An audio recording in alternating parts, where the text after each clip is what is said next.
But he identifies that too. He's like, what about when he said he put on a suit? He's like, I don't know. I just felt this urge to just take over a company, take over a country. You're live. Yeah. Fucking dude. So I think we're live, huh? Yeah. All right. Fuck yeah. All right, so if you guys on Instagram, go to the YouTube, because it looks better and it sounds better. You over there too. You, and all of yous.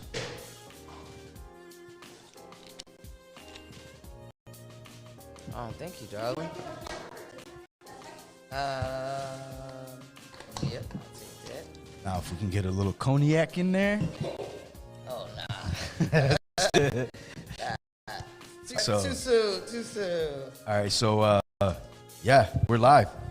So We're as live as live can get. Yes. Yeah. let's squeeze you in a little bit more.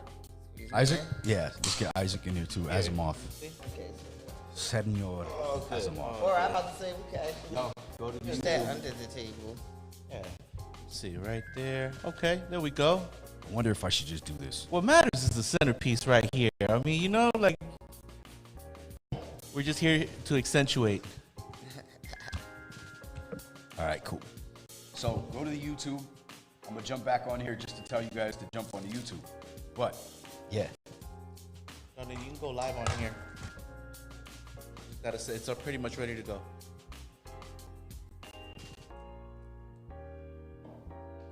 And boom.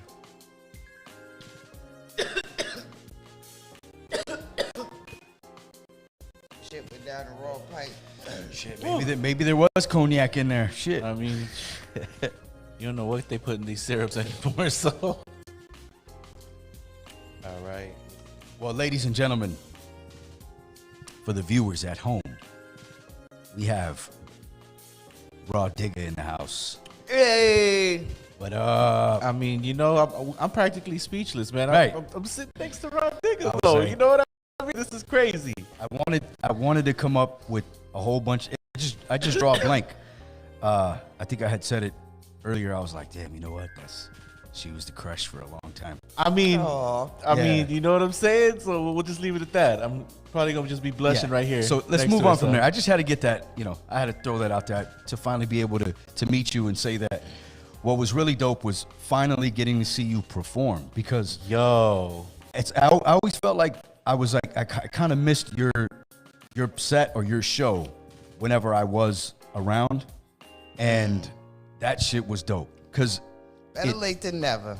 yeah, it was great. It automatically like transformed you back to fan like instantly, hell yeah. and that was dope I because saw a lot of video of it yesterday. Actually, a lot of people were I filming need you to yesterday. find something so I can post we'll send it to you. Yeah, we got you. Oh, word. Yeah, So- yeah, we got you. One of the things Sister Asia was saying that I noticed too was there was a table of guys back there that ended up getting out of their seat and they were rapping along to these songs. Like they actually were performing it like Like that, they knew that. that was really dope. That's what's up, Well, that's good. I'm happy that Dirty Harry made that kind of impact. That's man. dope. Yeah. I'm happy that guys can sing my lyrics with pride. I be seeing a lot of guys complain now that they can't really rap along to the female rappers' lyrics. So Yeah, I mean, they are kind of spicy, right? Yeah. Like, It's they because might- the whole sexual. You're a dude, singing at somewhere doing laundry, and somebody's like, "Is that dude saying over looking there?" at Like you that'd be yeah. super sus. But Yeah. Let's get into that though, because the writing has always been impeccable. That's something that Facts. obviously you take pride in. Do you remember one of the first rhymes you wrote? I think we asked Tech something similar. It was like, Yeah, that's usually true. the first rap you write isn't that great, but it's the starting point to something. Do you remember how it went? well, the first rap I actually wrote, I had inserted myself in the Roxanne Wars. Okay, dope. I had a little tape recorder from Radio Shack, and That's I had the vinyl with the instrumental to Roxanne. Okay. And when Shantae came out, like I was just so enamored with her and just the fact that how she was getting at these dudes. Facts. She So- was. Yeah, she really was. So when they came back and the real Roxanne came back to diss her, I took it personal. Like hold up, that's my sister. So I just kind of inserted myself all unbeknownst to anybody else that I was Roxanne Shantae's sister. So that was actually like, I think the very first time I put the pen to the pad. Now the first verse that I was like actually walking around spitting, I don't remember how it started. I just remember my last 2 lines was like, Assalamu alaikum, alaikum assalam. I'm the MC with the fresh rhyme, and that was like the end line. I was like and after I say with the fresh rhyme, I hit the hit the B-boy pose on him. Yeah. Oh, that's dope. Hell yeah. So that's definitely one of those things that a lot of people don't really get to touch on, because a lot of times people are focused on, what's current, what's happening, but it's always good to go all the way back there. And it sounds like from the gate, you had to come out swinging, right? Because you're like, nah, I got to represent. I mean, you came out in defense the Yeah, first time, so that already tells me, yeah. Nah, I actually learned how to rap from battling, because there was like, we had like the little guys team versus the girls team. Let me turn my notifications down. And there was this guy named Cornelius who was kind of like the best of the guys. Okay. And I was the best of the girls. So whenever Cornelius stepped up to rhyme, everybody would just look at me like, all right, what you gonna do, Rah? Take care of that. Wait, me? Hold up. Like, nah, Get him, Rah. Yo, I'm telling you, he was like LL in the 11th in elementary school. Like, Shit. it was okay. It was insane. Like, he used to just embarrass me, and he was like real good off the head, and like he just had all that covered. So I would go home and get angrier and angrier, and just write a more fierce rhyme. And I don't know, I just like vowed since elementary school that I wasn't ever going to let any more boys embarrass me on the mic again. And did you ever catch Cornelius again? Yes, that's what I want to know. What's the conclusion to the story? I've been telling this story my whole career. I don't know where Cornelius is in the world, but if he ever hears any of these interviews, he needs to know that he is responsible. He is the reason why Rah Digga is this aggressive on the microphone. Yo, thank you, Who was Cornelius. the first who really got it from you then? You build up that sharp skill set.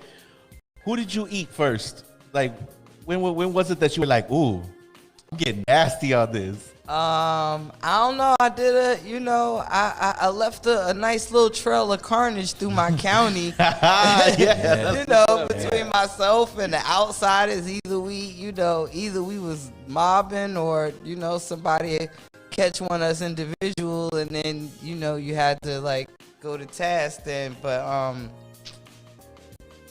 trying to think of like I was part of a group at one time, another female. We was called Twice the Flavor. I do remember like in those times too, battles was also like song showcases. Hey, but that's fresh though, because you gotta perform. So I did. My partner and I, we actually edged out Smoother Hustling, Trigger the Gambler. Really? At one event, yeah. Word. So okay. that was like for a brief moment in time back then, that was like a little notch. Like, I got them niggas. Yeah, that's fire. Let it be known. That's dope. Yo, but you said Outsiders. So how far back does your history with the Outsiders go? I started with them. I had another partner, and then together the both of us were outsiders. But then eventually she just kind of left the whole music scene alone. Word. And I just went on to be like the female in their crew. But then I was doing things too, like separate from the outsiders. I also had like a manager who was previously working with Das Effect, so he was taking me, he was taking me through the trenches of like New York and Brooklyn and Manhattan, whereas I was doing all my stuff with the outsiders really like in Jersey. But through my manager is how I linked up with Lyricist Lounge. I met Danny and Anthony, and then I started, rolling with that crowd and touring with them, and that was Pharaoh shit. That was like the creme de la creme of boom, that was like the school of Boom Baptist. You talking Black Star and Pharaoh Monch and Shabam Sadiq, Lord have Mercy, Bahamadia was like the only other female running around with me. Punchline, Wordsworth. Shit, it was a lot going on. So raps was really deep in there at that time too. Yeah. So, we were you know, we were doing our thing on the on the east side, and then you know, then the shiny suit era came, and the rest is Googleable. She said the shiny suit era. Okay, with that, we all remember that. I know some people don't, but did you see the wave coming, or was it you just one day you woke up and you're like, oh, what damn. the fuck is this? I saw it coming because at the time I was also looking for a deal on a major label, and at that time, you know, Kim had started popping. So a lot of the A&Rs was like, well, you know, what's going to be your answer to that? You know, and I'm just like, I rhyme. Like, I don't know what else. I guess the actual question was, how much more clothes? Yeah, I think that's what it was. Like, yeah, if you can give us that attitude, and you know, I like how they call it everything. Yeah, they call it everything except what it is. Right. Yeah, real creatively. Yeah. So, you know, I think that, you know, that gave me like even more drive to go even harder. Like, well, my talent is going to be like, I'm just going to terrify, you know, I'm just going to. Any of these females is going to know. Dude, I wasn't even looking at like the females as competition. Like, I felt like it was my mission to embarrass the dudes, like, you know, make them notice me, not like, oh, he's dope for a girl. It's like, no, I want. I'm coming at y'all next. Yeah, basically. like I want the men to feel intimidated in the studio. Truthfully, like I've never heard, I'm not bullshitting. I've never heard anybody say Rah Digga's dope for a female. That's a fact. Like, I can't recall a single person ever saying. And and out here, you know, I don't know. I'm not gonna say we hold lyrics a little more, you know, tightly, and we treasure them more. Your bar work has always been highly regarded out here, just so you know that. Nah, I appreciate it. Now, but you could say West Coast, y'all could claim that, because on the real, I felt like at some point the whole like element, like the whole essence of boom bap felt like it left New York and like landed in the South. I mean, it was like we were going simultaneously. You know, we had our you know, we always had our street rappers and our drug dealer rap, but there was still, you know, there was still like a artsiness to it that I feel like it became like, I don't know, it started getting called something else in New York. It started getting called backpacker or you know, do the backpacker stuff. Yeah, it's like they started making up all these different names for it to like to put us in this box, whereas the street rappers like the Mob Deep and artists like that started being regarded as boom bap, and it left. I feel like it left the more, you know, the eccentric or the eclectic backpackers got that title, and but. I hear you. You know, over like to they pushed them away. Right, but over here, it was always celebrated. It was either that or you had your Gangsta shit. Yeah, you had your gangsta shit. You had your gangsta shit. You had your chronic and stuff. But it all, but all of your, you know, all of y'all range still resonated as feel good, whether it was the gangsta or it was like the, you know, the hieroglyphics or whatever. Like it all still felt good. So I don't know. Me personally, I started looking at LA like, nah, that's the home of boom bap. That's dope. Hey, well, that's hella dope to hear. Yeah. I mean, as is, when, you know, when I grew up and before I even knew that the Far Side was from LA, I remember friends of mine would be like, you like that East Coast shit. And it's like, yo, that's down what the are street, you talking bro. about? It's son? down the street. But this would happen back then. You know, you always get the thing where it was like, if you like the East Coast, and this had to do a whole lot with the Pac and Biggie thing. So big lines got drawn. That was very divisive. Even though Pac from New York too, hilarious, right? But yeah, I mean, back then it was kind of like almost a secret society to like people making really dope hip hop.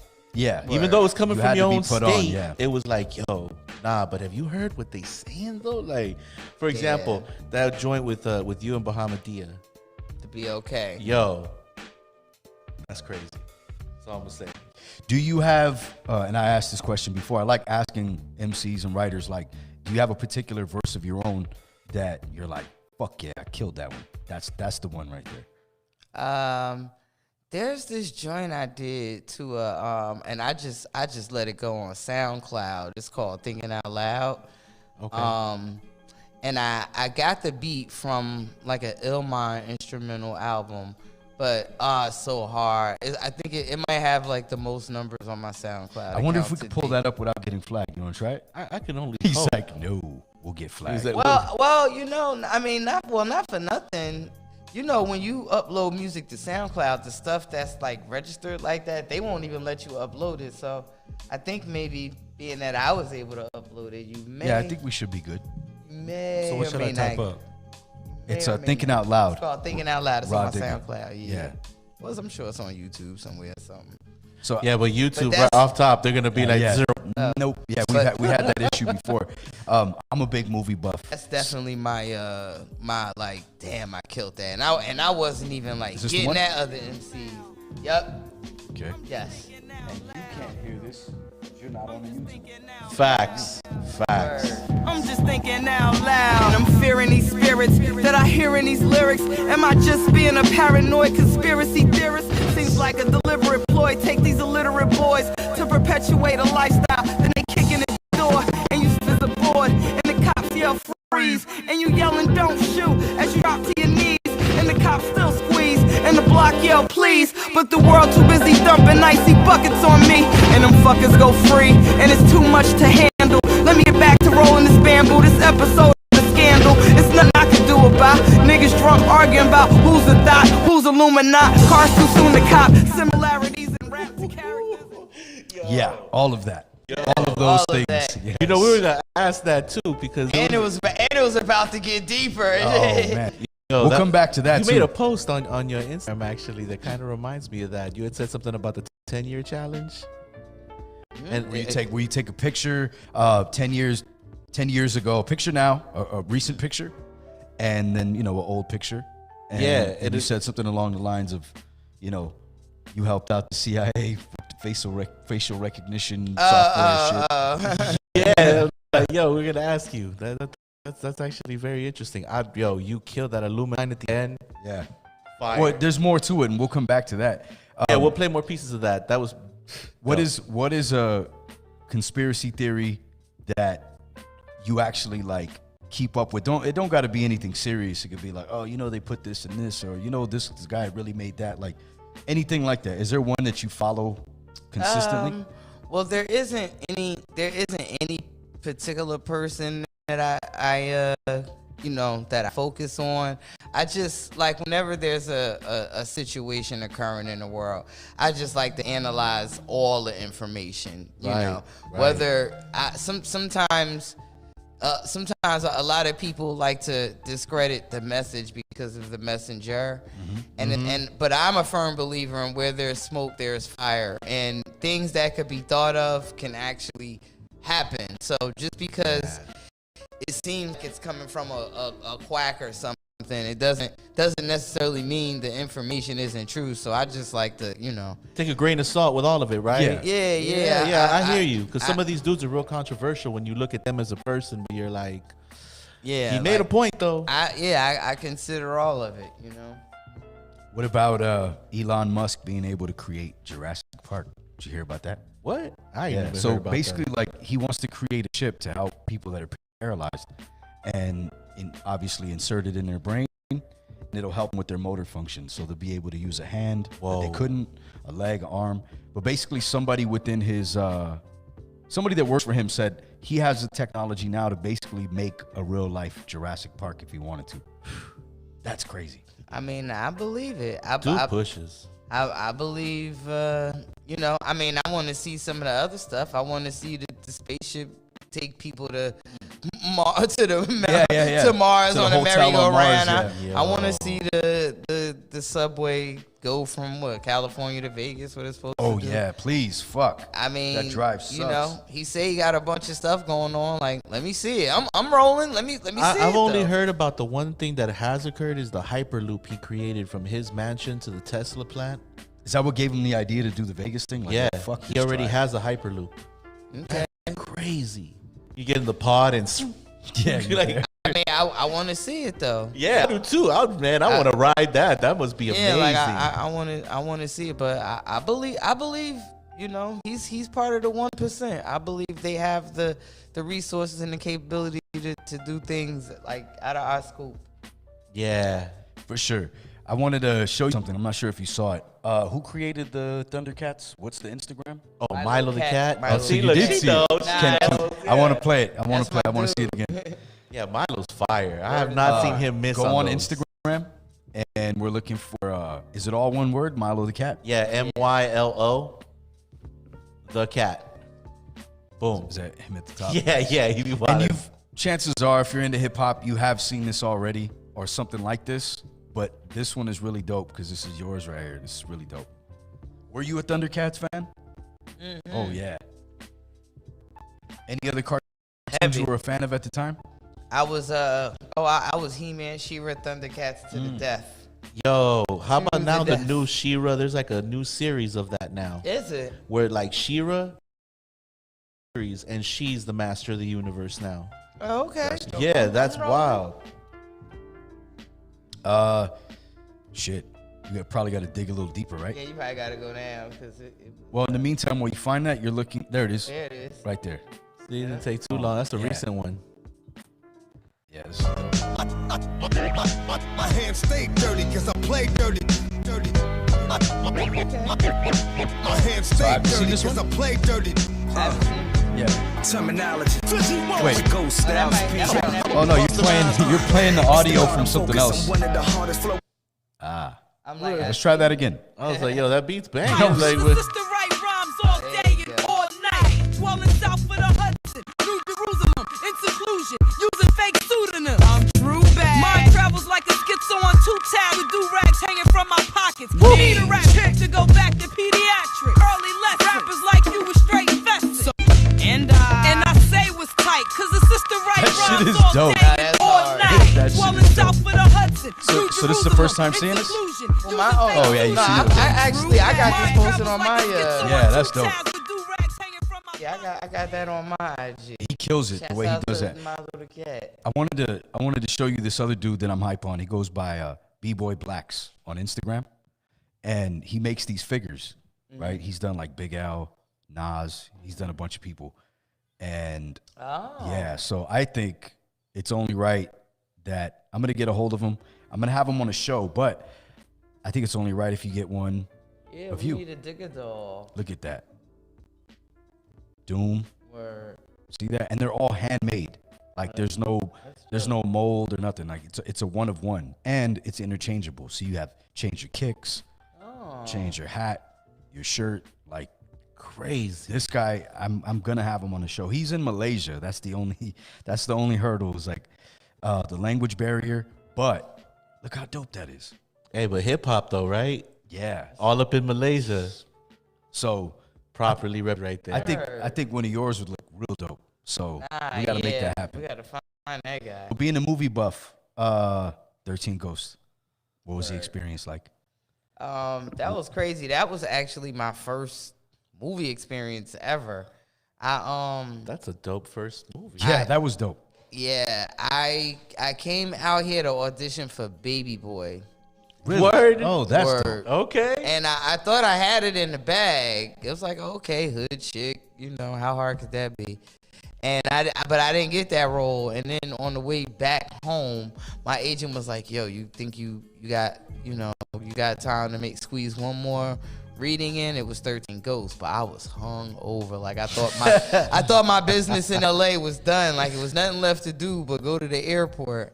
I'm like, fine. And I get there and I just bungled that thing every which way to Sunday. Like the words were moving on the page. I literally like just balled it up in the casting director's face. Like, okay, I'm going to try to improvise this because I really can't read these words. And I got the role. The director saw it and loved it.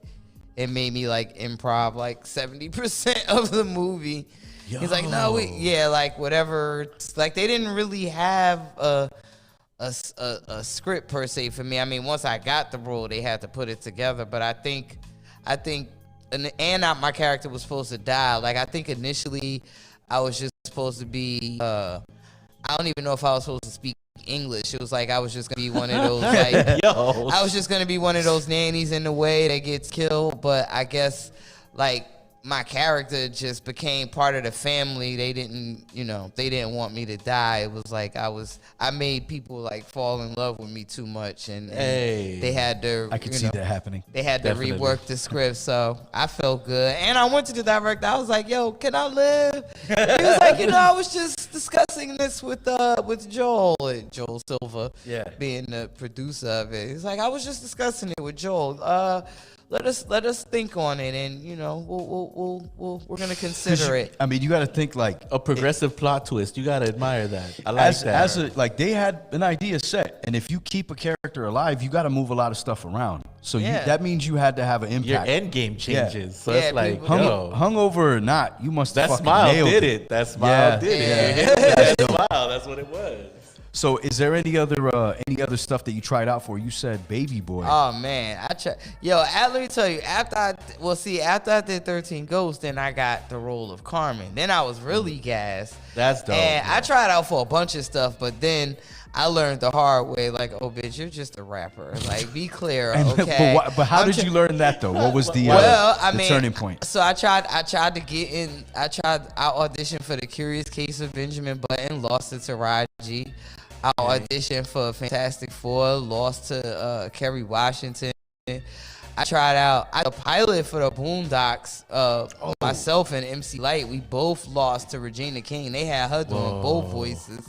I lost a couple of things to Regina King. Like it was one point where I was ready to get at Regina. Like, I was about to put a bounty on her. Like, yo, I just need her in the trunk until I get through my next 3 auditions. Right? Like she was killing it. So after a while, I was like, you know what, man, screw this shit. I'm going back to New York to the studio. Where I'm gonna eat somebody. I bet they can't battle me. Yeah. I wish Taraji would try to make a mixtape. Wow. There's always a wish list for me where I'm like, I wish I could get a beat from this person or just create a super group or whatever. But going into the movie thing, is there a particular historical character, fictional character, anybody that you'd like to play if possible? I would have loved to play Harriet Tubman, but somebody did that. So that just happened too. Yeah, they like just 2 made years a ago. Harriet movie, right? I think That would have been a gangster ass movie though. yeah. I'm saying. Yeah. I want to see, you know what I would really like to see? I mean, even if I have to like script it myself some type of way, I want to see some series or like a drama series centered around Egyptian culture. I feel like, because I'm a big history buff and I watch a lot of series like pertaining to Rome and, Right here. you know, the Tudors. This guy. You see, Yeah. we get all the crown and, you know, we get everybody else's culture. I'm like, can I see a soap opera centered around, like, you know, Nefertari or you know, something like that? Something, yeah. I want to see something like that. So I'm trying to. I just saw something on Hashesput. I'm trying to put that. Yeah, Hashesput was no joke. Like, Right, but I mean, you'll get the, you know, you'll get the History Channel hour-long or 2 documentaries. Like, I want to see. Give me 2-3 seasons I of want that. to see a scripted series of that. Right. That's dope. That's a cool concept. And we don't. It doesn't exist. And that's strange, isn't it? And the only time it did exist, it was like some funky ass movie they made where they tried to make like Yes. and Gods of Egypt. That shit was like, horrible. But that, you know, and it's, you know, and it's not, you know, it's not brown folks. It's that's like the biggest whoop. You know, why'd y'all do that? And they turned it into a Paul fucking Mooney, man. Paul superhero Mooney, movie. when he used to say that, remember Paul Mooney was like, you know, how y'all gonna have Tom Cruise as the Last Samurai? What did he say? He said, what are we gonna have next? Tom Hanks and the blackest man on the planet. Yeah. Yo, you know what I'm saying? exactly. Going into the comedy thing, I know, like, because we, you know, the pandemic, and it's like it was hectic. And one thing that's helped me, and I'm pretty sure helped us all, is being able to laugh. And before we started, we mentioned Bill Burr, one of the greats.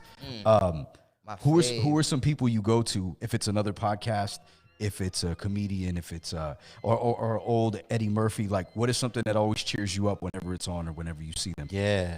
Let me see. As far as comedy, I mean, I'll just search for Dave Chappelle The uh, GOAT. or Bill Burr, anything. I do like Tony Rock. I enjoy Tony Rock too. Okay. I enjoy going to Godfrey's podcast and his IG. Like, he be having me dying on his IG. His impressions are like unmatched. And he's one of my co-hosts on the You're Not a Mean Guy cast that I do with Lord Jamar. She said You're Not a Mean Guy Shameless cast. plug. No, plug Yeah, that. no, plug yeah, for that. sure. Plug that. How sure. did that come about? How did the cast of the podcast come together? Well, I came first. Jamar was doing it by himself, but there was a time. Well, what brought me and Jamar together was we were kind of going through some shit in the industry at the same time. Like, he was getting nailed to the cross for remarks that he made about him, and I was getting nailed to the cross for remarks that I made about Iggy. So somebody on Twitter, I think they called me like the female Lord Jamar, and they tagged him. And he replied with laughing emojis. I'm like, oh no, nigga, you still public enemy number one, but I'm your Pippin right now. I'm a strong second. But you still. He's still in the fire. Yeah. Like, you're still like, number one, America's Most Wanted. So, but that, like, then we just started, building behind the scenes with that. And then I guess he was like a few episodes and was like, yo, I want to have you on the show. And then I did the show, and, it came out so dope. Like, everybody that was tuned in was like, yo, we love y'all together. Like, y'all, That's right. y'all don't take no shit. And then he was like, yo, would you be willing to come on a more permanent basis? And I was like, I don't know, yo. Like, sometimes you a little too harsh for me. But you might round out those sharp edges, I'm sure. But, So. I did it. In the beginning, we had to find our, we had to find our chemistry. But I think once we did, we made for a nice, it was in balance. Okay. That's dope. That's hella dope. We got a question in the chat. I want you to read it. Let me move this so you can read it? And then you go ahead and decide whether or not you want to answer that. Because last time there was a question in the chat, and it's right here. Yeah, DJ Chaos. Oh, is it true Rah is Busta Rhymes' sister? No, not at all.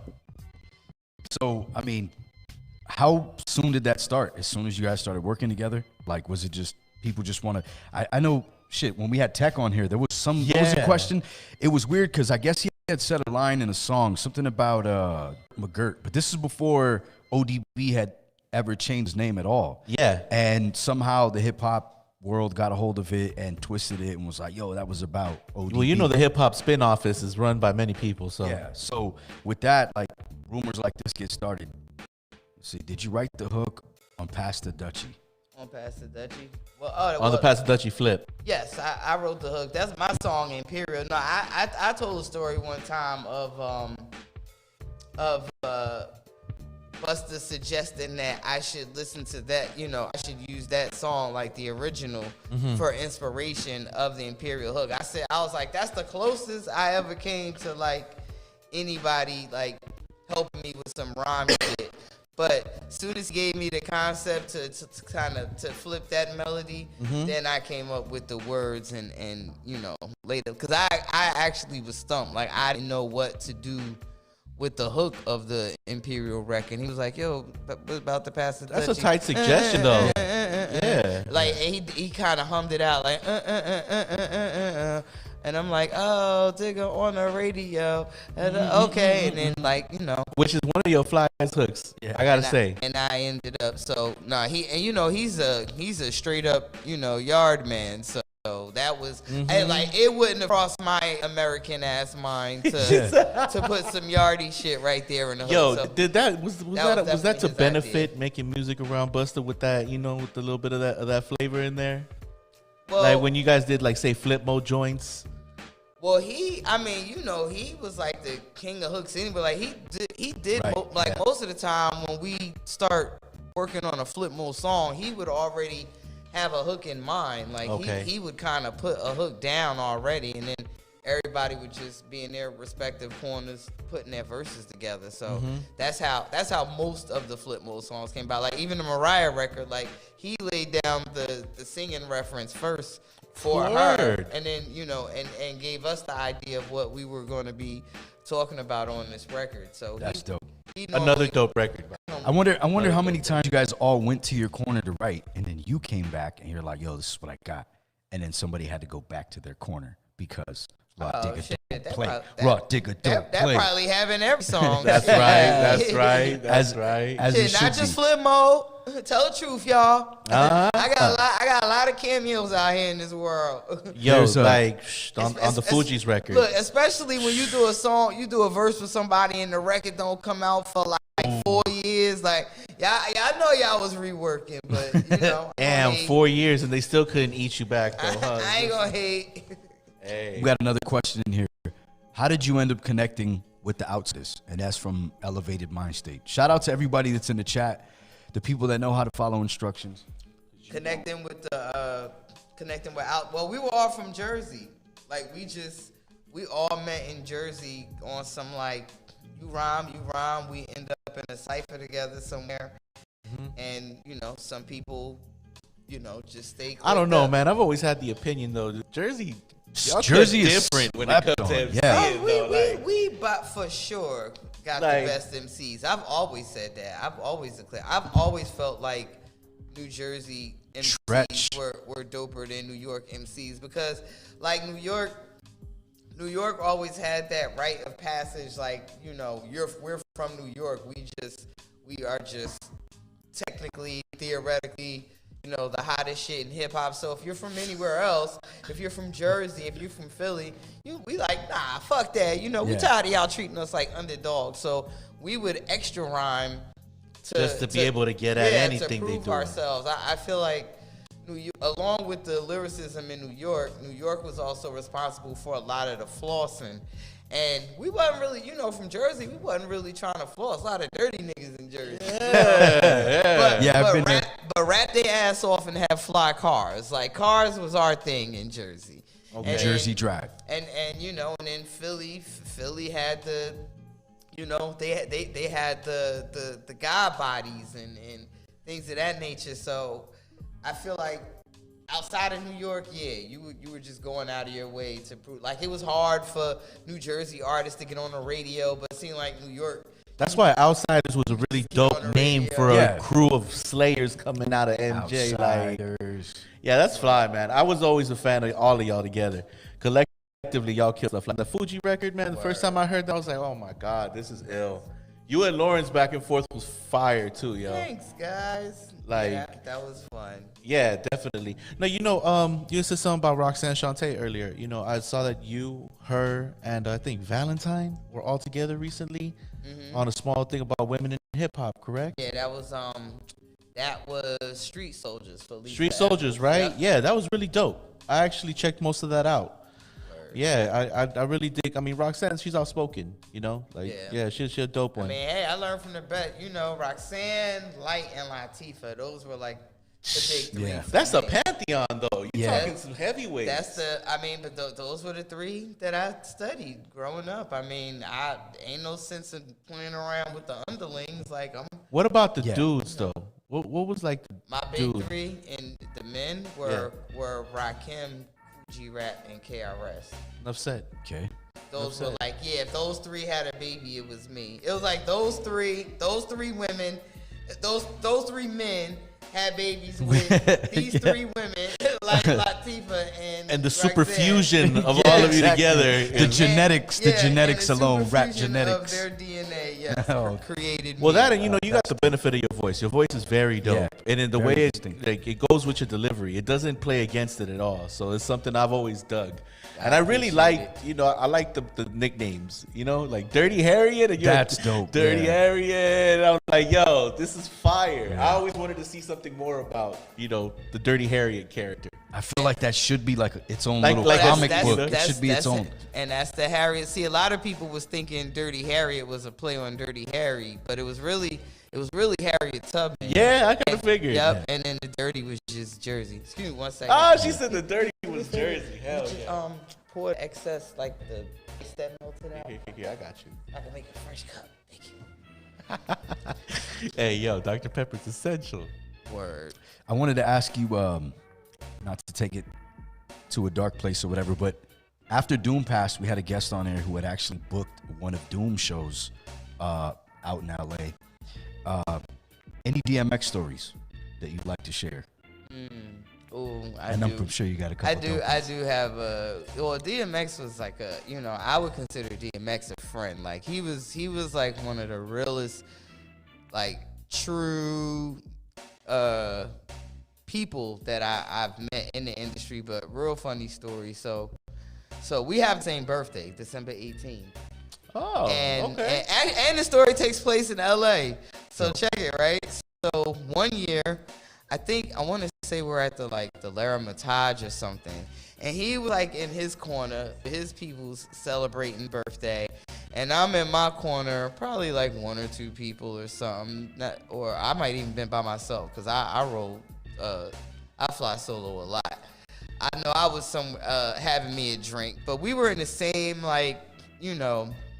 lounge, and 2 o'clock comes, California, everything is over at 2 o'clock. So we both like, oh man, like we ain't ready to stop partying yet. It's our fucking birthdays.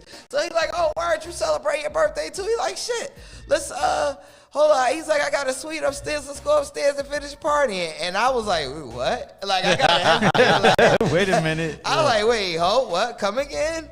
He like, oh, nah, not like that.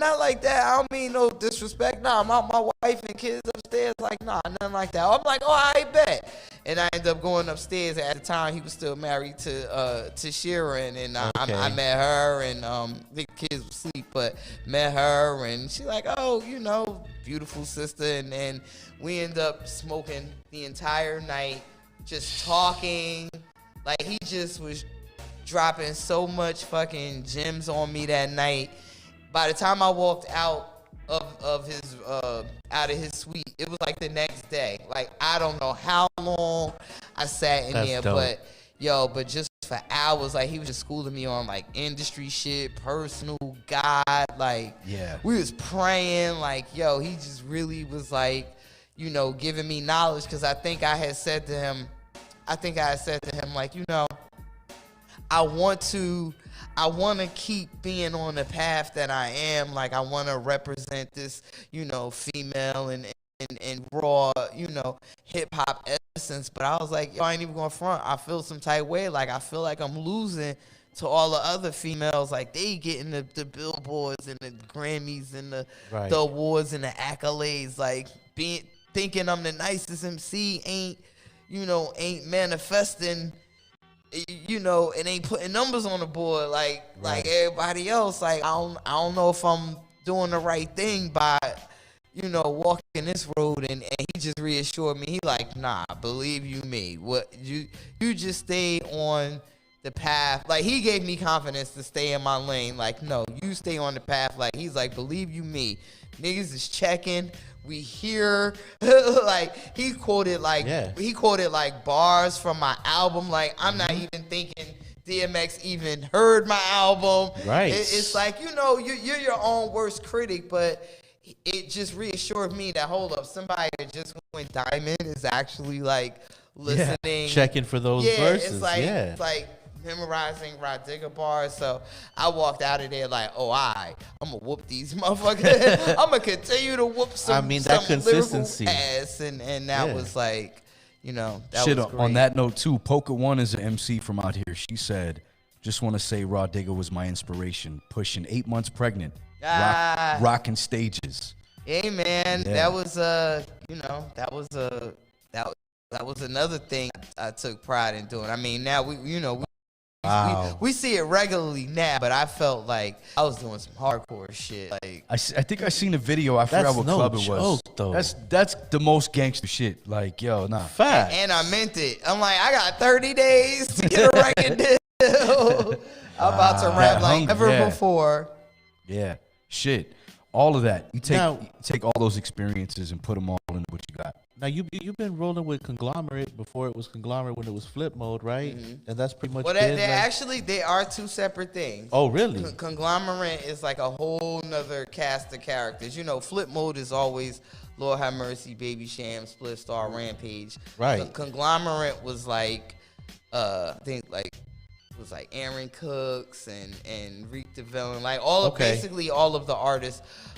It's like a new lineup, but Mook was signed to Conglomerate and that's fire. and OT Genesis, like that they were like the, I guess maybe like the you know, the new generation Flip Mode, if you will, but now it's Conglomerate. That's dope though, because they And brought you Prayer, from that shouts out era Prayer. into that era. You know, that's fire. That's fire. Right. And yo, that verse you got on the newest Busta. To Follow the Way. Yo, we recorded a whole Flip Mode album for our 20th anniversary, which was a couple of years ago. We were supposed to have been dropped that album, but Busta now since he put out the LE2, you know, that rollout is just gonna lead into the Flip Mode album, because the album done, finished, mastered, and you know, fired, just like the one we had recorded back then to follow up Imperial. That album never came out either, but it was a lot of gems on that too. I think had that album came out, Flip Mode would definitely be in a different conversation as far as crews go. Word. And just timing, right? Like a lot of things. Yeah, well, we did a finesse, but it also kind of like bit us in the ass too. It's like we was leaving Elektra, signing to Jay, so we kind of got like double pay. We got like this advance for a new album over here. Then we was able to slide with the album and get another advance over here. So it's like 2 advances and still the album doesn't come out. So it was like, it was a finesse gift and a finesse curse. Word. Word. Yeah. Yeah. One thing I wanted to ask was, there's always those like moments where you're like, damn, it hits you. You're like, I'm in the studio with this person. Like you said, Light, Latifah, like these MCs, producers, anybody. Has there been an instance where that's happened where you're like, shit, I'm here. Like my bar work got me here, but I'm sitting here rhyming with these people that I used to listen to, people that inspire me, producers. Well, since the digital age has happened, I found myself on records with a lot of people. Like I was ending up on records with people before I even met them. Right. You know, once music got to that place, it almost kind of took the allure out of creating music. But as far as like in my physical space, like, oh shit, we in the studio together, but we didn't get on a record together, was Nas. Like Nas is my favorite everything, but That's right. dope. but he was in the session with his verse appeared on a record that Sham did. It was like Sham, Nas, and Slick Rick, and they did Hey Young World over that, and that was supposed to be on the first Flip Mode album that never came out, the Imperial follow-up. And that's why I said, like, if that album would have came out like the way those records was set up, like I had a record with Pink, Spliff Spliff had at the time when Spliff Pink had was, a record with Bilal, damn. Damn. Ramp had a record with Snoop. Yeah, and then I had a joint with Light and Pink. Like it wasn't just all Flip Mode with these 8 bars and then Busta appear on the hook. It was like, nah, like each person had like their own star Display big record. Yeah, had their own like smash single. And I think if that album had came out, you know, like I said, I think we would be in a different space. Where are for those sure. songs? Sitting somewhere in a vault. It's crazy because Tech said the same thing Just want to about. run into a motherfucking vault. You know What what, was- I'm saying? what was There's the, some serious ones that are in the vault. It was was it the One Nation Yeah, album the One Nation with- one. Yeah, with that's Pac right. and- yeah. That's So he was saying the another same crazy thing, one. like it's sitting in a vault somewhere, basically. Like that's fucked up that people hold on to shit like that. It's a time capsule, so hopefully they'll decide to be like, guess what, we got this. Hopefully one day somebody will, Buy bust that it shit. open, and even more so, hopefully, my descendants will be able to, to benefit from that. benefit from it, not just somebody else. Oh, look what I found! It's all mine. Next thing you know, it's like the biggest thing in the world, and Yeah. Right. yeah, nah, facts. Let's talk about legacy, because you're working on a lot of stuff right now. Let's get into a few things that you're working on to build on top of what you've already done as an MC and an actress and the educator part. Well, one of my biggest projects right now is an organization I created called Lyrics Matter, and I conduct workshops now, which are now virtual masterclasses, just because I had to suspend the in-person workshops. But what I do is I get contracted from performing arts centers or cities, if you will. I'll get a budget to run a hip hop program in different places, and I teach everything from rhyme techniques to hip hop history to entrepreneurship, like how to actually monetize your brand, and artist development, how to get you to the place to be able to capitalize and monetize. And I figure it's no better person to teach but from somebody that's been there hands-on. Like, I've been commercial and I've been underground. I've been able to successfully flip-flop back to, back and forth between both worlds. It's like I can go to this venue and totally rock a crowd with the creme de la creme of Primo songs and High Tech records and Pete Rock records and Knots records, but then I can go over here and perform house EDM stuff and Mariah records, and I can kind of go back and forth. So I can give you the gems from whatever situation it is you're trying to create yourself. I've been major, I've been independent, female, mother, being only female in a all male crew. Like, I can show you how to think like the men think, and how to rhyme the rhymes that will always give you, that you'll always manage to maintain that hip hop respect, but be commercially successful at it. So, And that is not easy. It's not. That is not easy It's not. at all. That's why it's only one me. Yeah, and that's why that masterclass is popping, and y'all need to tap in because Word. that's real right there. Lyrics matter. Yes. Yes, they do. For you lyrics matter. bozos that still think it doesn't, That's right. it does. You said something a minute ago, and I was like, damn, I'm just trying to imagine what the biggest show you've ever done has been. Because like you said, I had that in my head, commercial too. and underground.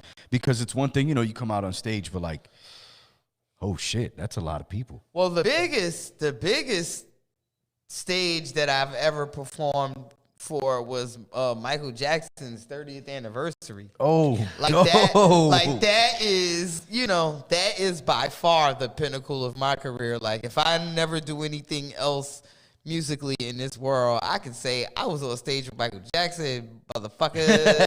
That's a big one though. Like, that's wow. And apparently there was this need for Rah Digga flavor, and they put me in the middle of Heal the World.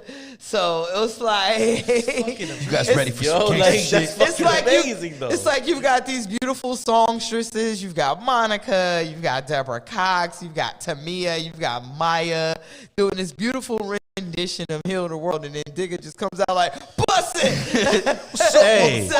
Hey, But you need that. You are, It's balance. like, I'm always gonna give you Rah Digga no matter what stage you put me on. You put me on stage with Michael Jackson, you put me in the studio with Mariah, I'm gonna get them to conform to my flavor before I conform to theirs. Like, I got Mariah in the background, Lucy's and buses, 50s and sodas. you're like, yo, Yeah, it's like, yeah, you Singing gotta, hood shit. Yeah, that's dope. you gotta come home with me. That's so dope, though. And what a lineup, right? And being around all of that, that's... I mean, hey. You've been in some dope rooms. No, top. No, I've definitely sat at some very illustrious tables. Yo, I had read something, and I found this interesting because, you know, I obviously knew you was part of Flip Mode, right? But I had read that Q-Tip was actually the first person that ever caught wind of the flavor and was like... He signed me first. Nice. Yeah. I was signed to Q-Tip before I was signed to Busta. Q-Tip is like my birth father. Like, Q-Tip is the person that birthed me. He's the one that brought me up to Elektra Records, like, put me in the room with Sylvia Rome, like negotiated my deal for me and basically handled all of my my career up until he and I guess started having issues. Unbeknownst to me, like, he started having issues with Tribe. Well, Tribe period just started having issues, and I think it was just like too much to deal with in that moment. So Busta is like my adopted father, the father that raised me, but Q-Tip is the one that birthed me, and then Two great fathers. he gave me up for adoption. That's crazy. So that found was like a great home, somewhere though, in between, like what, like Midnight Marauders and Love Movement or something. Then around that time frame. Yeah, I would say we're talking. When did Tip sign me? He signed me in '96. Yeah. He signed me in '96, and by '98, I was officially signed to Flip Mode, and we did that posse joint. We could take it outside on When Disaster Strikes. Yes. And I got Lord have mercy on Joey. It's supposed to be such a like. I got a attention from that, and then we ended up.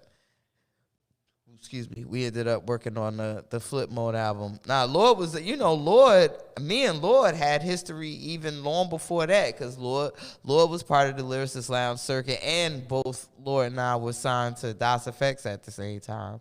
Oh, damn. Okay. Yeah, I didn't know that. That's crazy. I was signed to Das Effects first. Damn, all these cats, that's dope. Everybody kind of knew you was coming, and everybody was trying to just, hey, Yeah. no, mine. No, mine. Like, Hey. I think, and you know what it was for me too in the beginning. I think everybody just recognized, like, yo, she's one to watch. Like, I didn't back down. Like, I didn't let anything they threw at me discourage me. If I needed to make a better rhyme or a better hook, or I needed to flow better, like, I didn't take it personal. I didn't get emotional. I just did what needed to be done. Then I had the partner. We split up. Now I had to create. I had albums and albums worth of like duet records, and now I needed to make solo stuff. Shout out to Ski Beats. Ski Beats was the person that started producing me once I became a solo artist. So that's fire. Me going around the world, please listen to my demo, was a demo full of beat that Ski Beats made, and he did the first version of Tight. The Tight that was on my demo, he did the first version. That's crazy. The Tight. That was an interesting one for me. I don't remember why I thought Primo had done it. No. Now it's a Beat Miners beat, but right. on this one particular night in the studio, like after I signed, after I got my deal, after my budget had been cracked, I was the type of person that would go to the studio and start my songs from scratch. Yeah. Like the very first words of the record, I'm literally making up in the studio. Mm-hmm. That's when everything would come to me. But on this one particular night, I wanted to go to the club. I ain't feel like writing no rhyme. I'm like, damn, this shit gonna take hours. I'm trying to get to the club. So I got this Beat Miners beat, and I just started going through my head of rhymes that I already had. Hey, and in one the of bag. And one of them was Tight, from this other beat. It was like, at this point, it was just a demo record. Like, as far as I'm concerned, the world, as we know it, hadn't heard it yet. So I just went in and spit my rhymes to Tight over this new beat. And when everything made its way to the cutting room, when the powers that be went to analyze everything, they like, whoa, that's the record. jacket Yeah, that tight, And you were super comfortable with it, so it's kind of like that translates. Yeah. You know, it's interesting when I look at cats like I seen this with ODB, I've seen this with Pun, I've seen this with a few cats. But back then, you had a verse you were crafting along your journey that usually made it to become one of your bigger records. Oh yeah, no, tight is something that, let me see, I created tight on like St. James Street in Brooklyn, and that was like my I'm a kill 'em record, especially with that was like whatever else I had going on in my demo. I knew like performing tight was always gonna be like my last record, and I told the story of how I came up with the third verse. I had ran out of weed after I finished the second verse. I'm like, and I had to come up with the third verse. I'm like, damn, I don't have no more weed money. I still got to make the third verse.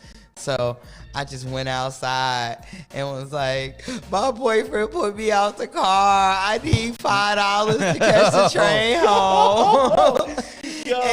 And this guy gave me $5, and I went straight to like the weed man, like, yo, let me get a nick. And he gave me a nick. And then I turned around, and dude was watching me. He like, Hey, she got me. I'm like, nah. I said, you this gonna be your best $5 ever spent. Oh, trust me. And that record is tight. I always think about that man. Like, I wonder if that man would ever recognize me as the understood what he did as for the you. person that he gave that $5 to. I'm like, yo, that $5 gave the world tighter than 3 or more heads in a CRX. So That's dope. Yo, shouts out to that guy. best $5 ever spent. Best $5 ever So spent. dope. Before we get out of here, you want to plug anything? Give any shout outs? All of it, please. Oh yeah, definitely. I want to shout out shout out Flip Mode. Look out for that next Flip Mode album. Shouts out to Busta. Just released the follow up with Mariah, where we belong. So cop that LE2 if you ain't copped that yet. Young Z actually just dropped a single too called Fuck You. So Hell yeah. about to go post crazy with that. Definitely, I don't have a set date when I'm dropping music. Just know that at any given moment, you can look up on YouTube and find a Rah Digga feature appearance somewhere. Cause it seems like every month I'm on somebody's new record. So Stay working. There's definitely enough Rah Digga verse licks out there in the stratosphere. Check out my girl Lyric Jones. Got the Smack Pack Challenge Volume 7. There's like a ton of producers on IG right now, like flipping a verse for me. So I'm excited to. I believe I saw that. Yeah, that's tight. I want to see who ends up being the winner. I'm excited to see who declares the winner. I got to go through my timeline and pick some more to repost. A lot of dope submissions. I hope people are getting work off this thing because they definitely, some dope people showing on their there. skills. Lyrics matter. You can go to my website, rahdiggamusic.com. That's where you will find all the, all things relative to Rah Digga, cop Rah Digga merch. Yeah, man, just, I'm out here. The United Mean Godcast with myself, Lord Jamar, comedian Godfrey. We have really big guests, and we just recently had Chuck D. We just had T.I. We just had Cassidy talking about his battle with Hitman Holla. We've had Kane up there. We've had Cube. No, we solid lineup. We've had Bun B. We have some really big guests. I need to check that Bun B episode. That's fire. Y'all know Bun B? He was so dope. He was so dope. We just recently had Shannon Briggs, so we're we cover all things, not just hip hop. We've had Tariq Nasheed, we've had Dr. Umar Johnson.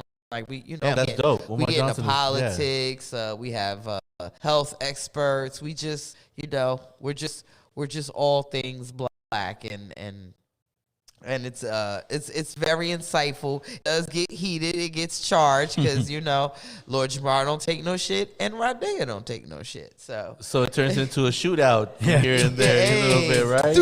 Do. Try to let you know, song. Now, something we haven't asked, and I have to ask because I'm always curious. Okay, now the Rah part, Rah is kind of like your first name, right? Is that Rah, where the Digga come from? Digga, well, Rah Diggity was my nickname when I was working with DOS Effects. Diggity. So it was Rah Diggity. And then you know what, by now you would have thought I'd have made up D is for delivery, I is for I should have made up something like that by now, but I just be like, nah, in real life I was Diggity. I stopped working with DOS Effects. I got rid of the Iggity and now I'm just Digga. Has anybody seen you somewhere and been like, Diggity? And you're like, oh shit.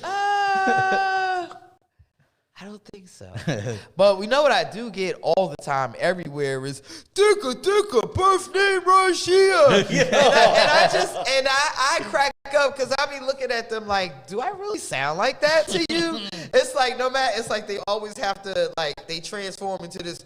Let me put my gruff. Yeah, it's gruff. Digga. I'm like, damn, is that what I sound like? I think you'd voice a real dope cartoon. Well, she went for the Boondocks. That'd have been amazing. I'm over here like, yo, her as Riley would have been fire. I tried it, and we got to see that happen. We got to see that happen. That damn Regina King, yo. But with everything going on, with everything going on now, though, maybe that would be dope. Maybe you and my little cat do a little, little animation. And you know what? And I'm going.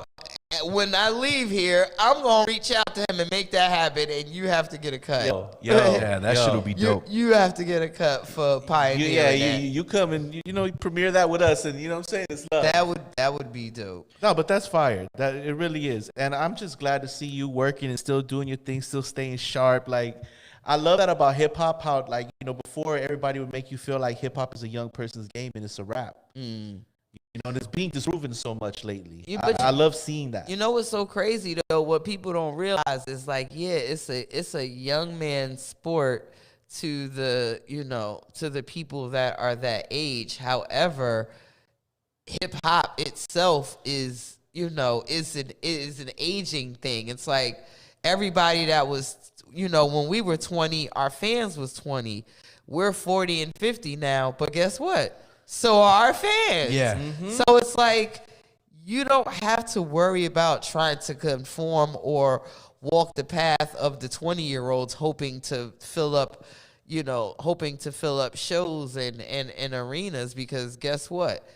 There's going to be an arena full of 40-year-olds just all the the time. same. That was proven out here before the pandemic. They would have these things out here called like Flavor Fest or Funk Fest. And basically they bring out everybody who was on the radio 20 years ago that we was like, yo, this is tight. And it's like this superstar concert. And guess what? Everybody's mama and grandmama who was rocking that shit with us 20-something years ago are going to show up to these venues. Yeah, somebody's grandma come out doing the Humpty Dance, and I'm happy about that. Yeah, exactly. I don't know why artists like to run from that. Personally, I think it's something you should embrace. Like you should want the Lils to see us and look forward to aging in this thing. Like the goal is to make it out alive. The goal isn't to be That's shot dope. Down in your 20s. You know what I mean? Like, you want to be able to, like, I can't study what Cardi and Meg and those younger girls are doing. Like, I have to pay attention to what Latifah is doing and what Light is doing and things of that nature. Like, those are the women that I have to study in order to figure out what my next moves are. Like, I can't base my next moves on what city girls are doing. You know what I'm saying? That's a fact. And I mean, you know what? Though, seeing Latifah and what she has done, it's amazing. She's the equalizer right now. Just seen that. I was going to say that. Always doing something though. And I mean, she changes it up. All of a sudden, she sings. All of a sudden, she, Latifah dope, man. Dude, 1 second, I got it. Oh no, you go right ahead. So, man, I was hyped for this. Yeah, I was not disappointed at all whatsoever. So I'm really glad that we got this opportunity. I'm glad it all came together. Shouts to Sister Asia. Yeah, big shout out, You know, Sister Asia. y'all need to drop happy birthdays on the timeline. Do whatever you Happy need to do. birthday to my girl, Sister Asia. Nah, she's been a she's been a very dear friend of mine from the beginning. Like I remember in the very in the embryonic stages of Rah Digga being a quote unquote celebrity. I used to say, when am I gonna get free clothes? Like I used to want to get free clothes from like Echo and what was it? Carl Kanai and all of the Mecca, all the fly brands from back then. Avarex. Avarex, Baby Fat, for like all of the Fubu when it was all of the urban clothing lines. And at the time, Sister Asia was working for I forgot which one of the lines she was working for, but she was the one that blessed me with like my first free like rappers clothes. Like it was like, I made she it. laced you up. That's yeah, dope. that first sponsorship package is always the one that hit different. She tightened me up with a nice little sponsorship package, boosting my confidence a little. Like, all right, like I'm an artist out here, and that was like the start of a lifelong friendship. That's really dope, and it all starts with someone looking out, which is kind of fire. Share the plug, man. I can't stress it enough, man. That I think I need to patent that phrase. I think it's people don't realize, like, one of the biggest, like, you think you're doing yourself a favor by, holding the plug or saving the plug. Got to share the plug, man. That's the only way we're gonna develop generational wealth in this business, and like format it so that we can benefit as much as all of the label big wigs and stuff. Gotta share the plug, man. There you have it, folks.